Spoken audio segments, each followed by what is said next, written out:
आदर्श नेतृत्वाची पालमुळे ही त्याच्या जमिनीत रुजलेली असावी लागतात. त्याचा एक पाय जनसमूहात आणि दुसरा पाय प्रगतीच्या दिशेने उचललेला असावा लागतो.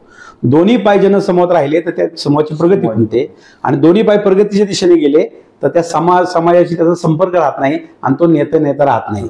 कोल्हेंची अवस्था अशी आहे, जे निघून गेले दोन्ही पाय तिकडे गेले, त्यांचा जनसमूहाशी संपर्क नाही, त्यामुळे ती उत्तम लिडरशिप करू शकत नाही. तुम्हाला विद्यमान खासदारांनी काय कामं केली, काय अहवाल तुमच्याजवळ काय आलाय का, किंवा कार्यकर्त्यांनी तुमच्यापर्यंत काही नाही? आता माझ्या कार्यक्षेत्रात जे खेड, आंबेगाव, जुन्नर, शिरूर, हवेली असे 4 विधानसभा आहे.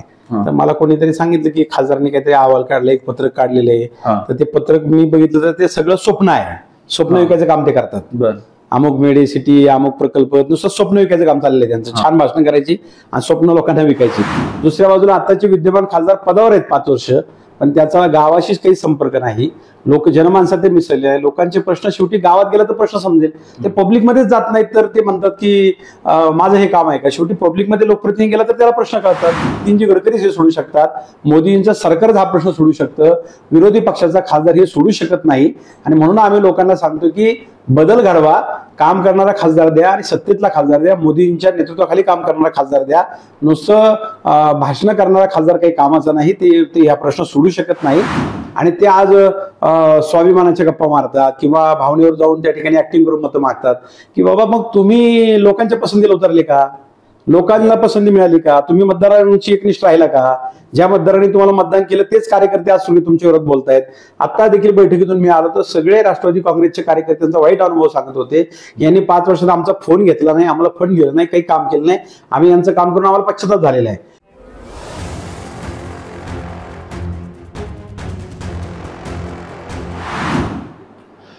नरेंद्र मोदी यांना पंतप्रधान करण्यासाठी भारतीय जनता पक्षानं सर्वतोपरी प्रयत्न सुरू केलेत.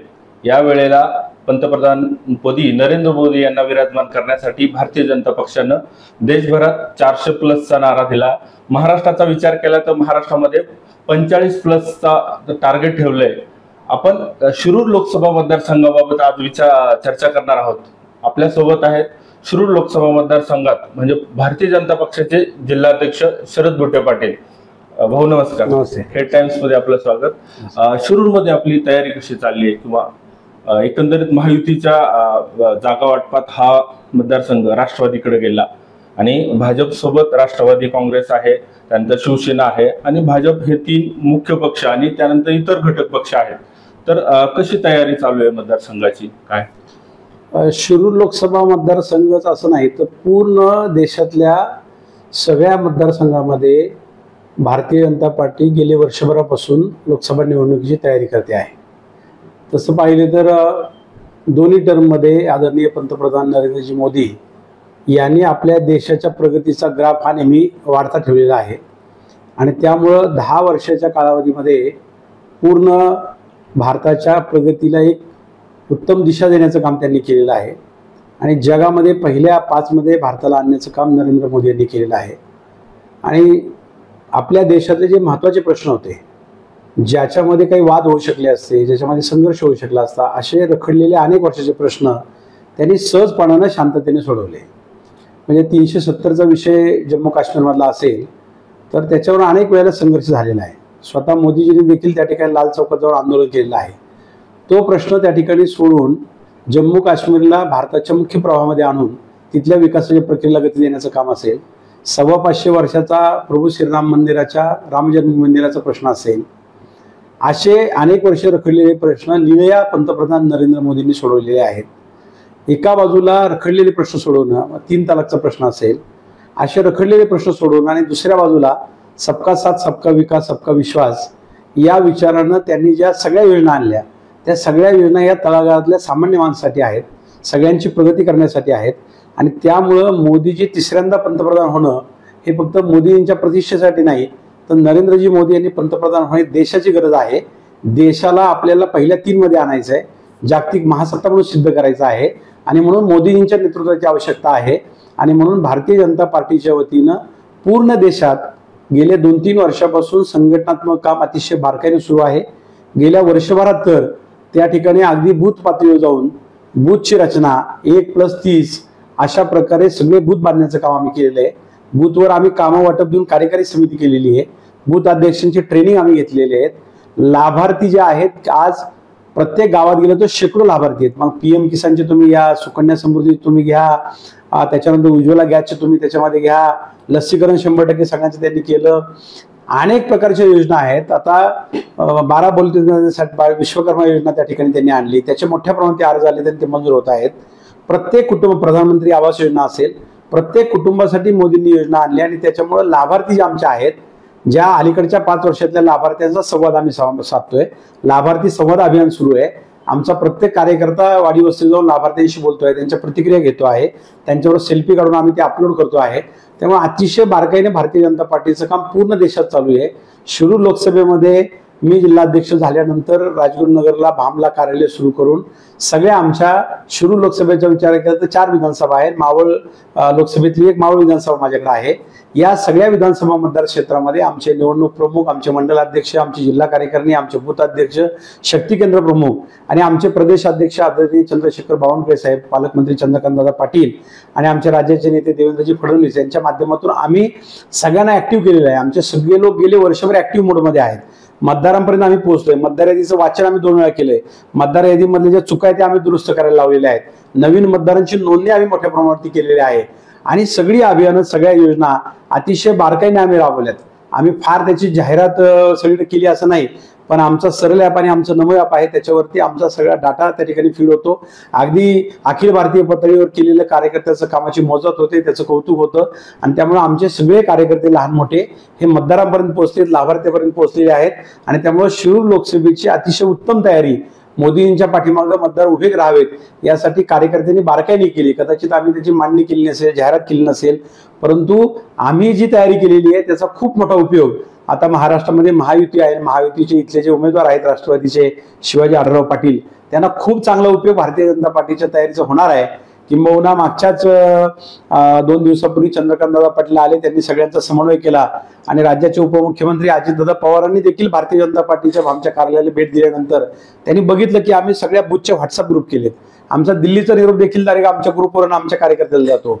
आम्ही लाभार्थी संमेलन केले, गाव चलो अभियान केले. हे सगळं बघितल्यानंतर तेही प्रभावित झाले आणि त्यांच्या लक्षात आलं की भारतीय जनता पार्टीने ग्रासरूटला खूप काम केलेलं आहे. त्यामुळे आमची पूर्ण शिरूर लोकसभेची भारतीय जनता पार्टीची तयारी झालेली आहे आणि आम्ही सगळ्या बूथवरती 51% अधिकचं मतदान हे महायुतीच्या उमेदवाराला देण्याच्या प्रयत्नामध्ये आहोत. शिरूर लोकसभा मतदारसंघ म्हटलं की वाहतूक कोंडी ही नित्याची आली, म्हणजे कायम निवडणुका आल्या की वाहतूक कोंडीचा प्रश्न उपस्थित होतो. मग पुणे नाशिक हायवे असेल, चाकण शिक्रापूर रस्ता असेल, हा कायम गर्दीनं भरलेला असतो. मग याच्याकडे तुम्ही कसं पाहता किंवा या दृष्टीनं काय पावलं उचलणार आहोत का आपण? काय साहजिकच ज्या वेळेला चाकणमध्ये 1, 2, 3, 4, 5 MIDCचे टप्पे झाले आणि 5 टप्पे झाल्यानंतर इतकी मोठी प्रचंड कारखानदारी आली, हेवी वाहतूक वाढली, नागरीकरण वाढलं, प्रचंड वाहतूक या परिसरामध्ये वाढली आणि असं असताना त्या ठिकाणी रस्त्याच्या रुंदीकरणाची आवश्यकता होती. ते चाकणच्या पुढे आपण म्हणजे चांदोली पासून तर नाशिक पर्यंत जाणारे सगळे बायपास नितीनजी गडकरी या देशाचे दळणवळण मंत्री, ज्यांनी त्या ठिकाणी भारताचं दळणवळण क्षेत्र हे जगामध्ये पुढे आणलं. अमेरिकेच्या दर्जाचे रस्ते त्यांनी बनवले आणि प्रचंड नॅशनल हायवेचं जाळं ज्यांनी विणलं, त्या गडकरी साहेबांनी ही रखडलेली कामं, त्यावेळेला खासदार शिवाजी आढळराव पाटील होते, त्यांनी त्या ठिकाणी अग्रणी संसदेत मांडलं आणि नितीनजींनी त्याला उत्तर दिलं आणि सगळे बायपास मग राजगुरुनगरचा असेल, मनसरचा असेल, कळंबचा असेल, नारायणगाव आळेफाटा हे बायपास झाले आणि ही वाहतूक सुरळीत झाली. पण आता वाहतूक वाढते ती चाकणमध्ये तळेगाव शिक्रापूर रस्ता आणि राजगुरुनगर पासून तर नाशिक फाटा या 2 रस्त्यावरती वाहतूक कोंडी ही वस्तुस्थिती आहे. पण हे काम फक्त नितीनजी करू शकतात आणि मग नितीनजी गडकरींनी त्याच्यामध्ये त्या ठिकाणी जवळजवळ 3 डेकर 3 मजली त्या ठिकाणी हा रस्ता करायचा आहे. कारण आता ॲक्विशनला खूप पैसे लागतात, रस्ता रुंदीकरण अशक्य आहे, एवढं शहरीकरण झाले आणि म्हणून 3 मजली रस्ता करायचा आहे. वास्तविक मी तुम्हाला विनंती करेल की आमचे नेते दिलीपराव मेदगे हे समन्वयक आहेत त्या नॅशनल हायवेचे, त्यांचं पण इंटरव्ह्यू याच्यामध्ये करा, कारण त्यांनी खूप बारकाईने काम केले आणि नितीनचं त्याच्यामध्ये लक्ष आहे. परंतु इथले विद्यमान जे खासदार आहेत ज्या पद्धतीने त्यांनी पाठपुरावा करायला पाहिजे होता, वेळ प्रसंगी त्यांनी जर विरोधी पक्षाचा संघर्ष करायला पाहिजे होता, त्यांनी तो अजिबात केला नाही. त्यांनी जर तो संघर्ष अधिक केला असता, अधिक पाठपुरावा केला असता तर मला वाटतं आता जे टेंडर लेवलला जी सगळी कामं आहेत ती टेंडर होऊन ती कामं सुरू झाली असती, वाहतुकीचा प्रश्न सोडला असता. पण भारतीय जनता पार्टी पुढच्या वर्षभराच्या काळामध्ये त्या ठिकाणी नितीनजी गडकरी यांच्या पाठीमागे लागून, कारण 100% मोदींचं सरकार येणार आहे आपकी बार 400 बार होणार आहे. 400 पेक्षा अधिक जागा त्या ठिकाणी भारतीय जनता पार्टीच्या नेतृत्वाखाली, मोदींच्या नेतृत्वाखाली येणार आहेत. आणि त्यामुळे पुन्हा एकदा आम्ही त्या ठिकाणी मोदींच्या आणि गडकरी साहेबांच्या नेतृत्वाखाली हा वाहतुकीचा प्रश्न 100% सोडू. आणि केवळ नितीनजी गडकरीच हे सोडू शकतात, मोदींचं सरकारच हा प्रश्न सोडू शकतं, विरोधी पक्षाचा खासदार हे सोडू शकत नाही. आणि म्हणून आम्ही लोकांना सांगतो की बदल घडवा, काम करणारा खासदार द्या आणि सत्तेतला खासदार द्या, मोदींच्या नेतृत्वाखाली काम करणारा खासदार द्या. नुसतं भाषण करणारा खासदार काही कामाचा नाही, ते हा प्रश्न सोडू शकत नाही. आणि त्यामुळे बदल करायची विनंती आम्ही लोकांना करतोय. तुम्ही म्हणालात की काम करणारा खासदार पाहिजे.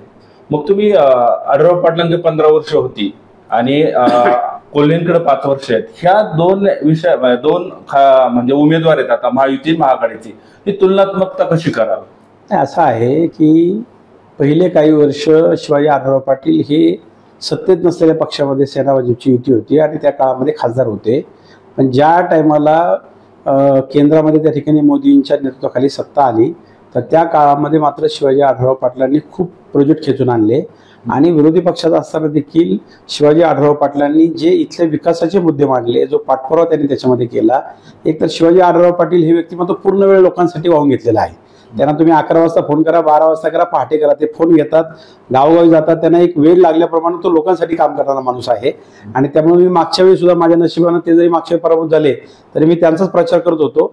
माझ्या जिल्हा परिषद गटामध्ये मी त्यांना लीड दिलं होतं आणि खूप चांगला अनुभव त्यांचा. खासदार असताना देखील ते कार्यक्रमाला येतात, प्रश्न सोडवतात. आता तर महायुतीचं सरकार आल्यानंतर एकनाथजी शिंदेच्या पाठीमागे लागून, देवेंद्रजींच्या पाठीमागे लागून, अजितदादांचे पाठपुरावा करून त्यांनी खूप फंड्स आणला, डीपीसीतून आणला, राज्याकडनं आणला, नगरोत्थानमधून आणला, खूप चांगले प्रकल्प खेचून आणले. आणि त्याच्यामुळं सत्ता नसताना एका बाजूला शिवाजी आढळराव पाटील काम करतात, दुसऱ्या बाजूला आताचे विद्यमान खासदार पदावर आहेत 5 वर्ष, पण त्याचा गावाशीच काही संपर्क नाही. जनमानसात ते मिसळले आहे. लोकांचे प्रश्न शेवटी गावात गेला तर प्रश्न समजेल, ते पब्लिकमध्येच जात नाहीत. तर ते म्हणतात की माझं हे काम आहे का? शेवटी पब्लिकमध्ये लोकप्रतिनिधी गेला तर त्याला प्रश्न कळतात, तर समस्या कळतात. एवढे मोठे अनेक प्रश्न या परिसरात निर्माण झाले, पण त्या कोणत्याही प्रश्नामध्ये विद्यमान खासदार लोकांबरोबर गेले नाही, लोकांना त्यांनी समजून घेतलं नाही, अधिकाऱ्यांना बैठक लावली नाही, पाठपुरावा केला नाही. त्यांचं एकच आहे की मी संसदेमध्ये एवढी भाषणं केली, त्या भाषणाचा उपयोग काय? तुम्ही फक्त मोदीजींना विरोध करण्यासाठी राजकीय अभिनय ठेवून फक्त भाषणं केली आणि ती पब्लिश करतायत. लोकांच्या उपयोगाची काय भाषणं केली? तुम्ही प्रश्न कोणते सोडवले? तर त्यांनी ते प्रश्न सोडवले नाही. या उलट शिवाजी आढळराव पाटील खासदार नसताना लोकांमध्ये जात आहेत, प्रश्न सोडवतायत, विकासाची कामं करतायत, वेळ प्रसंगी आंदोलनाची भूमिका घेत आहेत.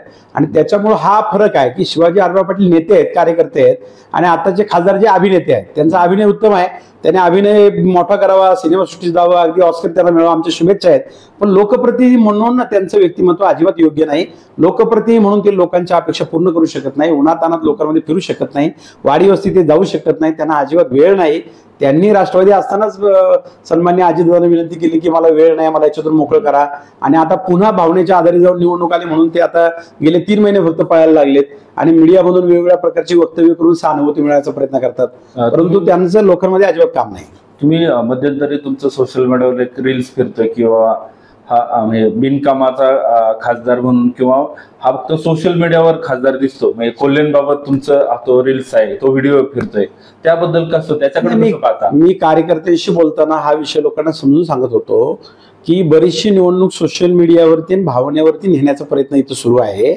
आणि मग आता साधारणतः ज्या राष्ट्रीय पातळीवर किंवा राज्य पातळीवरचे चॅनल किंवा काही साईट असतील त्याच्यावर ज्यावेळी ते इंटरव्ह्यू देतात त्यावेळेला ज्या राज्यभरातून त्या ठिकाणी कॉमेंट्स येतात, ते सेलिब्रिटी असल्यामुळे राज्यात परिचित आहेत.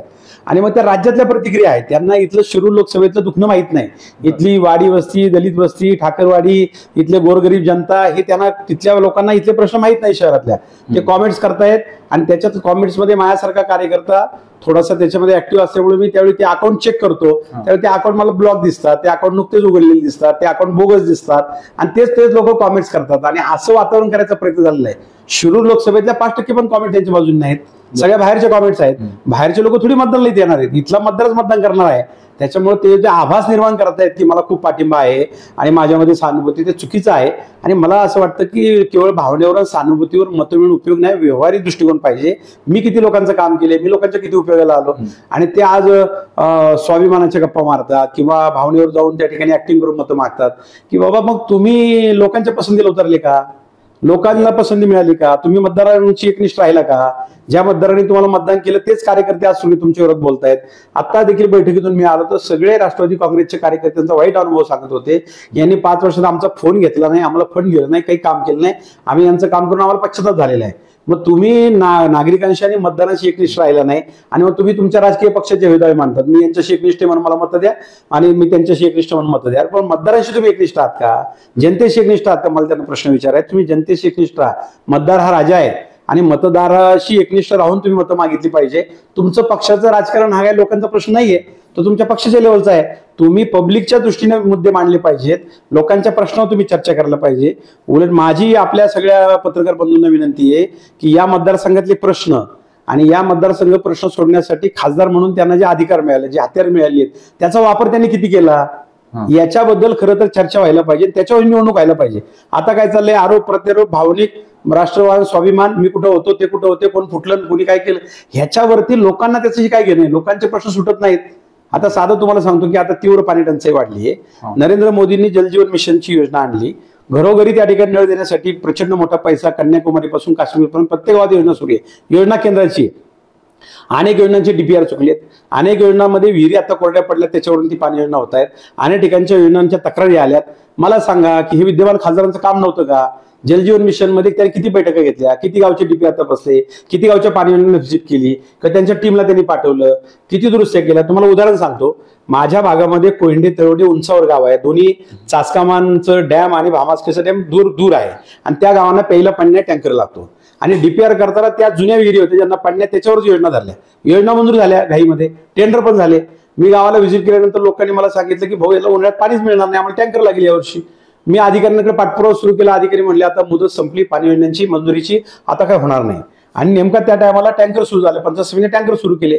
मग मी त्या टँकर मंजुरीचं पत्र घेतलं आणि केंद्रीय जलशक्ती राज्यमंत्री प्रल्हाद सिंह पटेलला दिल्लीमध्ये गाठलं. त्यांना समजून सांगितलं की हा डीपीआर चुकलेला आहे. टेंडर जरी झालं असलं तरी आता बघा यांना टँकर लागतात, त्याच वेळी योजना आहेत. ह्या योजना बदलल्या पाहिजे आणि मला भामाजकडून या 2 गावांना योजना पाहिजे.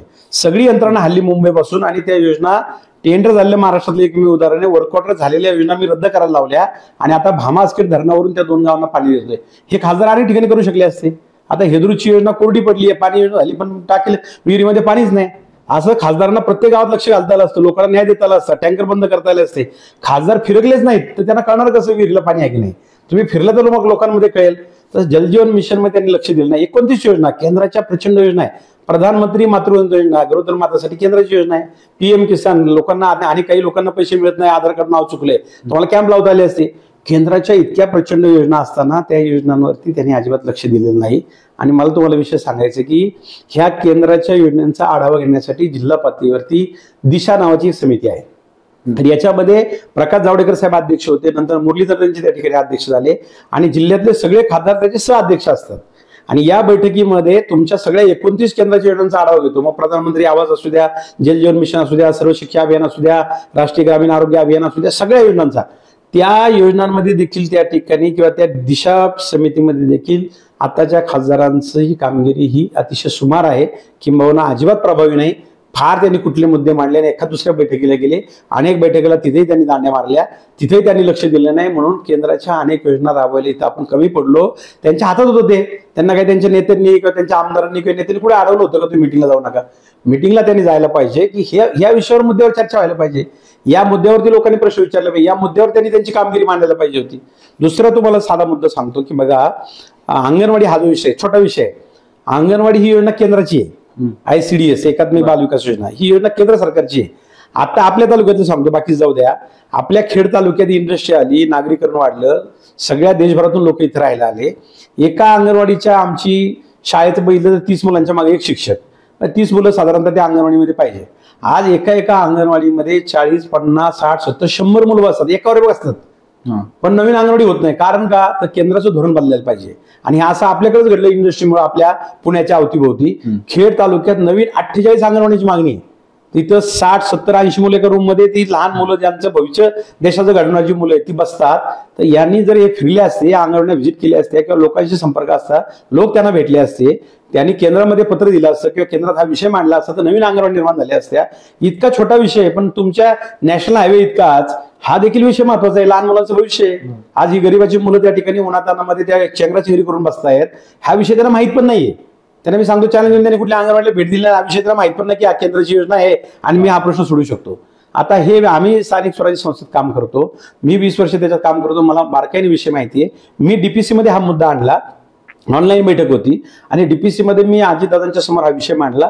त्यांनी कलेक्टरना त्याचा आढावा तयार करायला सांगितला. आता पूर्ण जिल्ह्याचा आपला तो आराखडा तयार आहे की किती नवीन अंगणवाडी पाहिजेत ते केंद्राकडे जाऊन ते सोडावं लागेल.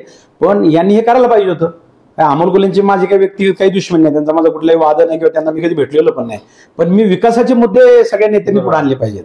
ह्या मुद्द्यावरती लोकसभा व्हायला पाहिजे. पण आता ह्या मुद्देच पुढे येत नाहीत. लोकांना माहितच नाही की खासदारांची कामं काय आणि खासदारांनी किती केली आणि का नाही केली ते. तर माझा प्रयत्न असा आहे की मी ज्यावेळी नरेंद्र मोदींचे विचार मांडणार आहे, मोदीजींनी केलेलं प्रचंड काम आणि त्याच्यावरती मतं मागणार आहे भारतीय जनता पार्टी. पण हे जे मुद्दे आहेत खासदारांनी करायची कामं याच्यावरती चर्चा सभांमध्ये व्हायला पाहिजे. हे लोकांना कळलं पाहिजे आणि लोकप्रतिनिधींना देखील कळलं पाहिजे की आपलं कोणतरी जाब विचारते, आपले अधिकार काय, आपली कर्तव्य काय, आपण ते केलं की नाही. म्हणून माझी तुम्हाला देखील मीडियाला विनंती की या प्रश्नावर तुम्ही चर्चा करायला पाहिजे. तुम्ही भाजपचे जिल्हाध्यक्ष आहात. शिरूर मधले तुमच्याकडे शिरूर, आंबेगाव, खेड, जुन्नर हे 4 विधानसभा मतदारसंघ येतात. तुम्हाला विद्यमान खासदारांनी काय कामं केली, काय अहवाल तुमच्याजवळ काय आलाय का किंवा कार्यकर्त्यांनी तुमच्यापर्यंत काही आता माझ्या कार्यक्षेत्रात जे खेड, आंबेगाव, जुन्नर, शिरूर, हवेली असे 4 विधानसभा आहे. तर मला कोणीतरी सांगितलं की खासदारांनी काहीतरी अहवाल काढले, एक पत्रक काढलेलं आहे. तर ते पत्रक मी बघितलं तर ते सगळं स्वप्न आहे. स्वप्न विकायचं काम ते करतात. अमुक मेडी सिटी, अमुक प्रकल्प, नुसतं स्वप्न विकायचं काम चाललंय त्यांचं. छान भाषण करायची आणि स्वप्न लोकांना विकायची. वस्तुस्थिती काय आहे, व्यावहारिक दृष्टिकोनात तुम्ही काय काम केलंय, ती कामं सुरू झाली का तुमची, तर काही नाही. आणि त्यामुळं एकदम स्वप्न विकण्याचं काम ते करतायत आणि त्यामुळे त्यांचं पुस्तक अहवाल तर मला अजून मिळाला नाही. पण मी तुम्हाला सांगतो की मी त्यांना विनंती करेल की तुम्ही जे काम करायचा अधिकार तुम्हाला होता, साधारणपणानं जिल्हा नियोजन समितीचे पदसिद्ध सदस्य आहेत. ते जिल्ह्याचे प्रश्न दर 3 महिन्याला बैठक होते. कोविडच्या काळात बैठका झाल्या नाही. पण नंतर चंद्रकांतदादा पाटील आणि अजितदादा पवार यांच्या अध्यक्षतेखाली ज्या बैठका झाल्या त्या बैठकांमध्ये तुमची कामगिरी काय याचा अहवाल का देत नाही विद्यमान खासदार? की मी जिल्हा नियोजन समितीच्या, जसं तुम्ही संसदेतली भाषणं सांगताय, तर जिल्हा पातळीवरती जिल्हा नियोजन समिती पूर्ण विकासाचं नियोजन जिल्ह्यातलं करते, लहान सहान सगळे प्रश्न सोडवते. त्या जिल्हा नियोजन समितीच्या मी माहिती घेतल्यानंतर माझ्या लक्षात आलं की 9 फक्त समित्यांच्या बैठका झाल्यात, कारण कोविडमध्ये बैठका झाल्या नाही. या 9 बैठकांपैकी 6 बैठकीला विद्यमान खासदार गैरहजर आहेत, मिटिंगलाच गेले नाहीत. आणि 3 मिटिंगला गेले ते एका ऑनलाईन आहे, त्याचा डाटा नाही. आणि 2 मिटिंगला गेले ते एका मिटिंगलाच फक्त एकदाच एक विषय त्यांनी मांडलाय. दुसरा कुठला विषय त्यांनी डीपीसी मध्ये मांडला? 5 वर्षात एकच विषय मांडलाय, इंदिरा नदीच्या प्रदूषणाचा. दुसरा कुठला विषय त्यांनी मांडला नाही. किती प्रश्न होते. मग डीपीसी मध्ये तुम्हाला कोणी अडवलं होतं का? अजितदादा पवार, चंद्रकांतदादा पाटील विरोधी पक्षाच्या आमदारांचं ऐकतात, खासदारांचं ऐकतात. आता बैठकीलाच नाही तुम्ही गेले. पुण्यात बैठक कौन्सिल हॉलला सकाळी 8 वाजता अजितदादांनी ऑनलाईन बैठक घेतली आता जानेवारी, तरी आम्ही सगळे 8 वाजता उपस्थित होतो. आणि यांना जर एवढा डीपीसीला जायला वेळ नाही तर तुम्ही कशी लोकांची काम करणार, कसे अंतर्गत रस्ते करणार, कसे ड्रेनेज करणार, शाळा, अंगणवाड्या यांना तुम्ही कसा न्याय देणार? देऊ शकत नाही ना. किंवा धोरण ठरवण्यामध्ये, पॉलिसी ठरवण्यामध्ये केंद्राच्या पण काही योजना ह्या डीपीसी मधून राबवल्या जातात किंवा डीपीसी काही त्याला फंड देते. तुम्हाला साधं उदाहरण सांगतो की ज्यावेळी लंपीचा आजार आला, जसं कोविडचं संकट माणसांवर आलं तसं जनावरांवरती लंपीचा आजार आला, लंपीची साथ आली. गुजरातमध्ये खूप जनावरं दगावली. आपल्या महाराष्ट्रात देखील शेकडो जनावर दगावली. लाखो जनावरांना त्याची लस किंवा आपल्या त्याच्यामध्ये बाधा झाली. आता ज्या वेळेला मी तुम्हाला उदाहरण सांगतो की ज्या काळामध्ये महाराष्ट्राचं सरकार बदललं, या काळामध्ये लंपीचा जोर होता. त्या काळामध्ये डीपीसी वरती स्टे होता. डीपीसीचं काम काय थांबलेलं होतं, निधी वाटपाचं नियोजन थांबलेलं होतं. मी एक दिवस पाईटला गणेश विसर्जनाचा दिवस होता. मला कार्यकर्त्यांनी एक गोठा दाखवला. हे सगळ्या जनावरांच्या अंगावर एवढ्या फुडी आलेल्या, लोक घाबरले होते की म्हणले खूप वेगानं वाढतंय भाऊ. मग मी पीएससी मध्ये आलो आणि तिथून मी आमच्या जिल्हा पशुधन अधिकाऱ्याला फोन केला, आमच्या जिल्हा परिषदेच्या स्टेटच्या उपायुक्ताला फोन केला. त्याने म्हटलं तुम्ही लस किती आणली? मला जिल्हा परिषदचा अधिकारी म्हटलं 1.25 लाख लस खरेदी केली आहे आणि स्टेटचा अधिकारी म्हणला 75,000 केली आहे. मग दोघांची मिळून झाली 2 लाख. आणि मग म्हटलं आपलं पशुधन किती आहे जिल्ह्याचं? 10 लाख आणि लस फक्त 2 लाख होती. तुम्ही मला सांग, कोणी याच्यावर बोलायला तयार नव्हतं, कोणी पत्र द्यायला तयार नव्हतं. मला फक्त कायदा माहिती, योजना माहिती. मी घरी आलो, कॉम्प्युटरवरती माझं मी पत्र तयार केलं. कलेक्टरांना मी, राजेश देशमुखांना पत्र लिहिलं की ज्या काळामध्ये काही संकट येतं, आपत्ती येते, त्या आपत्तीच्या काळामध्ये पालकमंत्र्यांची काही डीपीसीची मंजुरी जरी नसली तरी जिल्हाधिकारी 5% पैसा आपत्ती व्यवस्थापनात त्यांच्या अधिकारात वापरू शकतात. आणि हा अधिकार तुम्ही वापरून दोन्ही डिपार्टमेंटची मागणी घेऊन 50 लाख रुपये लसीला द्या, खरेदी करा आणि जनावरं वाचवा. मी पत्र टाकल्याबरोबर कलेक्टरना मी धन्यवाद दिले की त्यांनी मला 10 मिनिटात रिप्लाय दिला, गुड सजेशन, खूप चांगली सूचना केली. आणि त्यांनी दोन्ही डिपार्टमेंटला लगेच माझं पत्र फॉरवर्ड केलं, अहवाल मागितला आणि 50 लाख रुपये दुसरे सँक्शन केले. मी एक साधा झेडपीचा सदस्य आहे, मी पण सामान्य शेतकरी कुटुंबातले, आमच्या वडील आजोबा कोण आमदार खासदार नव्हते, साधी झेडपी सरपंच पण नव्हते. आता ते म्हणतात मी सामान्याचा पोरगा आहे, शेतकऱ्याचा पोरगा आहे. शेतकऱ्यांचे प्रश्न कुठे मांडले? मग लंपी आजारासाठी कुठे तुम्ही जनावरांसाठी धावून आला? मराठा मोर्चाची एवढी आंदोलन झाले, तुम्ही मोर्चाला कुठे सपोर्ट केला? तुम्ही गायब झाले. कितीतरी प्रश्न आले. कोविडच्या काळामध्ये तुम्ही गावोगाव गेले नाही, लोकांना धीर दिला नाही, काहीतरी थोडं काम केलं त्याची ते जाहिरात करतात. लोकप्रतिनिधी हा लोकांना आधार वाटला पाहिजे, आपला वाटला पाहिजे, हक्काचा माणूस वाटला पाहिजे. लोक अधिकारवाणी तुमच्याकडे तुम्हाला काम सांगितलं पाहिजे आणि लोकांमध्ये फिरल्याशिवाय प्रश्न कळत नाही, त्याची उत्तरं शोधता येत नाही. तुम्ही जर संपर्क तुमचा कमी असेल, म्हणजे आता असं शिवाजीराव भोसलेंनी म्हटलेलं बघा, आदर्श नेतृत्वाची पालमुळे ही त्याच्या जमीन रुजलेली असावी लागतात. त्याचा एक पाय जनसमूहात आणि दुसरा पाय प्रगतीच्या दिशेने उचललेला असावा लागतो. दोन्ही पाय जनसमूहात राहिले तर त्या समूहाची प्रगती होते आणि दोन्ही पाय प्रगतीच्या दिशेने गेले तर त्या समाजाशी त्याचा संपर्क राहत नाही आणि तो नेता राहत नाही. कोल्हेंची अवस्था अशी आहे, जे निघून गेले दोन्ही पाय तिकडे गेले, त्यांचा जनसमूहाशी संपर्क नाही, त्यामुळे ती उत्तम लिडरशिप करू शकत नाही. ते माझे व्यक्तिगत दुश्मन अजिबात नाही, मी पर्सनली त्यांचा रिस्पेक्ट करतो. परंतु तुम्ही शिरूर लोकसभेचं मोठं नुकसान करत आहात. इथले प्रश्न प्रलंबित आहे, तुमची कामगिरी अतिशय खराब आहे. तुम्ही बैठकांना जात नाही, लोकांशी संपर्क नाही, तुम्हाला विकासाच्या प्रक्रिया कळत नाहीत, तुम्हाला प्रशासन समजलेलं नाही. किती प्रशासकीय बैठका त्यांनी घेतल्या, दाखवा मला त्यांच्या बातम्या सगळ्या. किती प्रश्न त्यांनी सोडवले, किती चांगला पत्रव्यवहार त्यांनी केला, त्यांच्या कार्यालयामध्ये किती, कार्यालय लोकप्रतिनिधी किती प्रभावी पाहिजे. आमच्यासारख्या कार्यालयात रोज लोक येतात, कामं करतो आम्ही ते इतकी छोटी माणसं आहोत. आणि मग तुम्ही इतके खासदार, मेंबर ऑफ पार्लमेंट, एवढी मोठी पोस्ट आहे, तुमच्या कार्यालयात गर्दी पाहिजे, लोकांचे प्रश्न सुटले पाहिजे, लोकांनी सांगितलं पाहिजे आमचे प्रश्न सुटले. आता 99% लोक आम्हाला भेटतात, फोन नाही, भेट नाही, काम नाही. आता असं असल्यावरती कसं मग त्यांची बाजू घेणार, त्यांच्या बाजूने कसं बोलणार? साहजिकच आम्हाला भूमिका तर विकासाच्या मांडावं लागेल. आम्ही काही व्यक्तिगत त्यांच्यावर टीका करत नाही, मी कधी पण आतापर्यंत कोणावर व्यक्तिगत टीका केली नाही. पण तुम्ही त्याच्यामध्ये काम करायला पाहिजे आणि त्या लोकप्रतिनिधीच्या पदाला न्याय द्यायला पाहिजे. नाहीतर मग लोकांचा पुढाऱ्यांवरती विश्वास राहणार नाही. लोक म्हणतील हे पुढारी फक्त निवडून निघले येतात नंतर येत नाही. हे काही ठराविक लोकप्रतिनिधी अशा चुका करतात आणि सगळ्या लोकप्रतिनिधींना लोकांच्या शिव्या खायला लागतात. बरोबर. तुम्ही आपण तो विषय झाला. महायुतीच्या घटक पक्षामध्ये राष्ट्रवादी, शिवसेना आणि भाजप आहेत. आता सुरुवातीला तर ह्या तीनही पक्षांमध्ये तसा समन्वय नव्हता, वेगवेगळे विचार होते, प्रत्येकाची विचारधारा वेगळी होती. आता ह्या काळात तुम्ही कसा समन्वय साधणार आहात किंवा कसा समन्वय? आता असं आहे की शिवसेना आणि भारतीय जनता पार्टी ही नैसर्गिक युती आहे. त्यामुळे एकनाथजी शिंदे ज्यावेळी आले तर ते कट्टर हिंदुत्ववादी आहे आणि त्यामुळे ते आम्ही एकत्र काम करायला सुरुवात केली, त्यात काही अडचण राहिली नाही. पण ज्यावेळी राज्याचे नेते अजितदादा पवारांनी ही भूमिका घेतली की जर राज्याचा विकास करायचा असेल तर केंद्राची साथ पाहिजे आणि केंद्रात निर्विवाद बहुमत मोदींचं आहे, पुन्हा मोदीच पंतप्रधान होणार आहे, त्यांचं विकासाचं व्हिजन चांगलं आहे, डेव्हलपमेंटला ते मदत करणारे आहेत. आणि म्हणून त्यांनी ठरवलं की विरोधाला विरोध करण्यापेक्षा राज्य पुढे न्यायचं असेल तर आपल्याला मोदीजींबरोबर गेलं पाहिजे. आणि त्याच्यामुळे त्यांनी मोदींचं नेतृत्व एकदा मान्य केल्यानंतर आमचा विरोध असण्याचं काही कारण नाही. त्यामुळे त्यांच्याबरोबर आम्ही काम करतोय. थोडंसं आता सगळ्या पक्षाची कार्यपद्धती थोडी वेगळी असल्यामुळं थोडं जुळवायला वेळ गेला, सगळ्यांना एकत्र बसवायला वेळ गेला. पण आता सगळ्यांची मनं मोकळी होत आहेत, सगळे हळूहळू एकत्र येत आहेत. कारण शेवटी आमचे मतभेद ते विकासाच्या मुद्द्यावर होते. त्यामुळे आम्ही आता पुन्हा सगळ्यांना जुळवण्याचा प्रयत्न करतोय. आणि शेवटी बघा, देश महत्वाचा आहे. ही निवडणूक राष्ट्राची, ही काही ग्रामपंचायतची, पंचायत समितीची, सहकारातली निवडणूक नाही. देशाच्या हितासाठी मोदीजींचं नेतृत्व भारताला पुढे नेण्यासाठी गरजेचं आहे. आणि म्हणून जर अशा काळामध्ये आम्ही ब्रॉड माइंड, मोठा विचार आम्ही कार्यकर्त्यांनी करायला पाहिजे, लहान सहान सगळ्या कार्यकर्त्यांनी करायला पाहिजे. आणि म्हणून आम्ही तो विचार करतोय, तीच भूमिका मांडतोय की मोदींसाठी स्थानिक वाद संघर्ष सोडून द्या, एकत्र या. आणि जो खासदार मोदींसाठी हातवर करणार आहे, जो मोदीजींना पाठिंबा द्या, 400 पार काय ठरवले तर काही महत्वाचे निर्णय केंद्रातून करायचे. त्यामुळे लोकसभेत देखील बहुमत पाहिजे, राज्यसभेत देखील पाहिजे. आणि म्हणून 400 पारचा नारा यासाठी दिलाय की ज्या वेळेला मेजॉरिटीने येऊ त्या काळामध्ये त्या ठिकाणी आपल्याला चांगले निर्णय देशहिताचे करता येतील, जे काही मेजॉरिटी काही ठिकाणी नसली की करता येत नाहीत. आणि त्याच्यामुळे त्या ठिकाणी आता याच्यानंतर 29ची निवडणूक आहे. 29ची निवडणूक तुम्हाला माहिती आहे की महिला आरक्षण आले, जनगणना होणार आहे, महिला आरक्षण होणार आहे, खासदारांची संख्या वाढणार आहे. आणि त्याच्यामुळं आत्ताचा रोल मोदींचा खूप महत्वाचा आहे या 5 वर्षातला.